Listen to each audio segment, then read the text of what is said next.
Организация движения против голода тесно сотрудничает с Государственной ветеринарной службой. Результат совместного сотрудничества – новая ветеринарная служба, оснащенная необходимым оборудованием в Гулрыбском районе. Наша организация тесно работает с ветеринарной службой для проведения повышения информированности населения. Население в 5 районах Абхазии. Это начиная от Сухума и заканчивая Гулрыбским районом. В этом проекте охватывается не только те 5 районов, которые я упоминала, но и все 7 районов. Сейчас вся Абхазия работает по общей базе данных о вакцинации животных на территории Абхазии. Глава офиса движения против голода ACF в Абхазии Эрвин Блау рассказал о сотрудничестве с Государственной ветеринарной службой. Он подробно остановился на совместных проектах, в рамках которых многие наши врачи-ветеринары повышали квалификацию за пределами Абхазии. У нас были многие проекты с ветеринарной службой. В рамках этих проектов помогали ветеринарную службу. Тоже нам много раз мы поехали за границу, чтобы они научились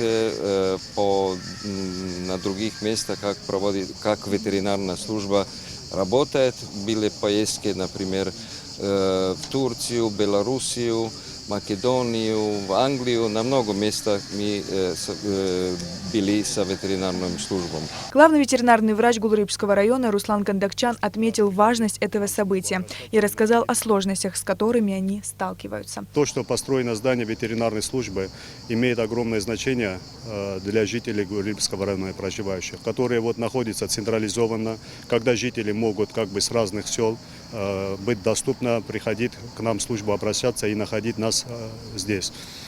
Мы, сотрудники ветеринарной службы, находимся здесь, и наша задача в том, чтобы вовремя успеть и оказать своевременную помощь жителям, у кого заболевшие животные. Да, есть у нас и проблемы на сегодняшний день, которые будут решаться. Есть, в основном стоит кадровый вопрос, нехватка специалистов, что мы стараемся исправить. Ветеринарная служба – это необходимость для каждого района нашей страны. За животными необходим грамотный и профессиональный уход. Теперь ветеринарная служба есть и в Гулрыбском районе. Сария Гварацхеля, Томас Чиковани, Абхазское телевидение.